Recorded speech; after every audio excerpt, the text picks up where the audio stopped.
नमस्कार, हम छी टीएन कुमार। अपने सबके हम अपन यूट्यूब चैनल में स्वागत करै छी।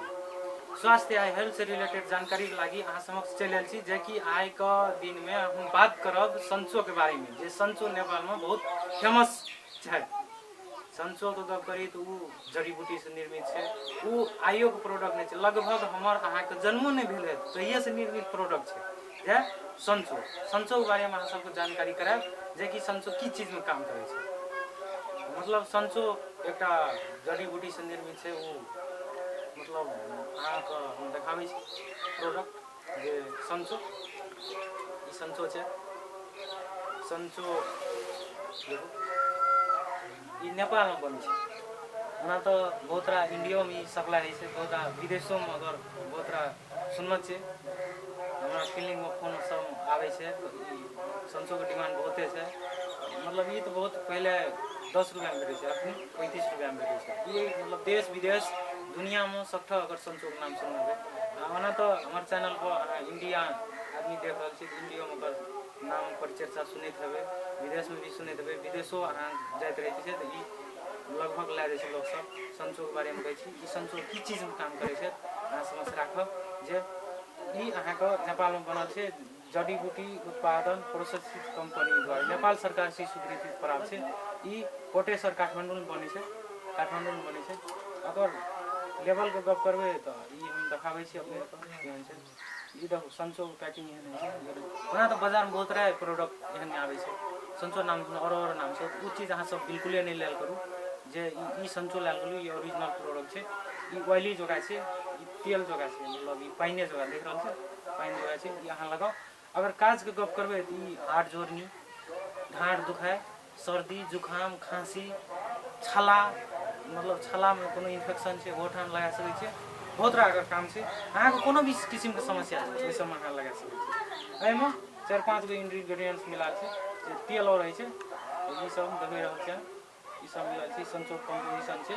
अगर यूज के गप करबे तो 4 से 5 बूंद, 4 से 5 बूंद कोनो भी इन्फेक्शन ठाम अहाँ लगा सके। जैसे अहाँ के चोट लगल है वैसे में ओहि ठाम लगा सके।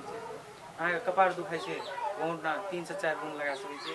अहाँ के छाला में कोनो किस्म के समस्या है ओहो ना 3 से 4 बूंद लगा सके। अहाँ के रुगा मरकी है, अहाँ 1 गिलास पानी में अगर 3 बूंद सुसुम पानी में 3 बूंद अहाँ पियो, 2 से लेकर 3 बेर पियो, काम करते। सर्दी में भी काम करते। अगर गप करबे तो रुगा खोखी दुखे के ठाम में नाक सबसे बेसी अगर उपलब्धि है। नाक जना बंद हो, नाक केहनो नाक बंद अहाँ केहनो मेडिसिन यूज करिए अहाँ के नाक नहीं खुले। लेकिन ई जे लगेबे ई 1 से 2 गुण अहाँ नाक में लेबे केहनो नाक बंद अहाँ के फैल जाए।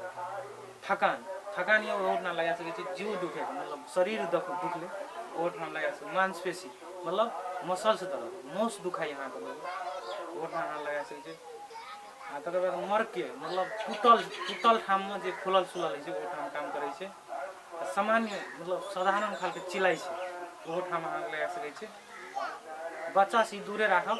बच्चा में ई बेसी मतलब साइड इफेक्ट देखना है। 1-2 साइड इफेक्ट देने छै। बच्चा में अपनी कुछ बच्चों में यूज कर सके। बच्चा में 1 बूंद यूज कर सके। 1 बूंद अहाँ डाल सके, 1 बूंद लगा सके।